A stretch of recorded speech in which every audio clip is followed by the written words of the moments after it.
মুক্তিযুদ্ধের স্মৃতি যেমন আমরা ভুলে যাইনি, ঠিক তেমনি ২০২৪ সালের স্মৃতি ভুলে গেলে হবে না। আমাদের মনে রাখতে হবে ২৪-এর আল বদর, আল শামস কারা। এদেরকে চিহ্নিত করে আইনের আওতায় আনতে হবে। শনিবার সকালে সরকারি মাইকেল মধুসূদন কলেজ শাখা ছাত্রদলের আয়োজনে শহীদ বুদ্ধিজীবী দিবস উপলক্ষে আলোচনা সভায় বক্তব্যে একথা বলেন জেলা ছাত্রদলের সাধারণ সম্পাদক কামরুজ্জামান বাপ্পি। আমাদেরকে ১৯৭১ সালের স্মৃতি আমরা যেমন ভুলে যাইনি, এই ২০২৪ সালের স্মৃতিও কিন্তু আমাদেরকে ভুলে গেলে হবে না।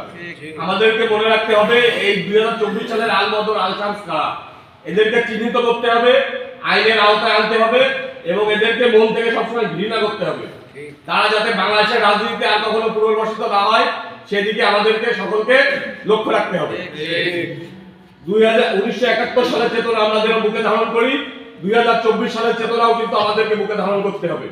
আমাদের ভবিষ্যৎ প্রজন্ম যারা ২০২৪ দেখেনি তাদেরকেও কিন্তু ১৯৭১ সালের স্মৃতি, ১৯৭১ সালের ইতিহাস যেমন আমরা আমাদের বড় ভাইদের কাছ থেকে শুনেছি, বইতে পড়েছি, ঠিক একইভাবে ২০২৪-এর ইতিহাসও কিন্তু আমাদের উত্তর সরি যারা তাদেরকে আমাদের জানাতে হবে।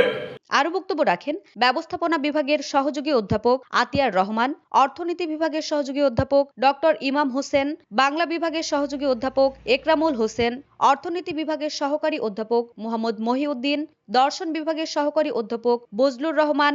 এ সময় বক্তারা বলেন, দেশকে সামনের দিকে এগিয়ে নিয়ে যেতে হলে একটা শক্তিশালী জাতি গঠন করা খুবই জরুরি। এর জন্য জাতীয় ঐক্যের প্রয়োজন। তো একটা দেশকে সামনের দিকে এগিয়ে নিয়ে যেতে হলে একটি শক্তিশালী জাতি গঠন করা খুবই জরুরি। আর একটি শক্তিশালী জাতি গঠন করতে হলে জাতীয় ঐক্যের প্রয়োজন। আজকে আমরা রাজনীতিবিদ ডক্টর ইউনূস সবার মুখেই শুনছি একটা ঐক্য দরকার, জাতীয় ঐক্য দরকার। এই ২৪-এর আন্দোলনে শহীদ হয়েছে আমরা প্রায় সময় আবু সাইদ মুক্ত, কিন্তু আরেকজন গুরুত্বপূর্ণ ব্যক্তি ছিলেন জাতীয়তাবাদী ছাত্র দলের ওয়াসিম। দ্বিতীয় তোমরা জানো দ্বিতীয় শহীদ আমার মনে হয় তোমাদের বলা উচিত এরকম আবু সাইদ ওয়াসিমের নামটা মাঝখানে আনতে।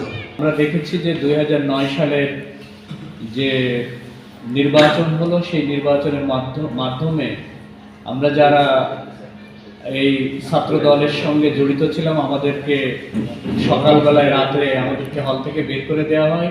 অনুষ্ঠানে সভাপতিত্ব করেন কলেজ শাখা ছাত্রদলের আহ্বায়ক হাসান ইমাম। তিনি বলেন, ১৯৭১ সালের মুক্তিযুদ্ধের সময় দেশকে মেধাশূন্য করার জন্য সাংবাদিক, শিক্ষক, লেখক ও আইনজীবীদের হত্যা করে দেশটাকে অন্ধকারে ধাপিত চেষ্টা করা হয়েছে।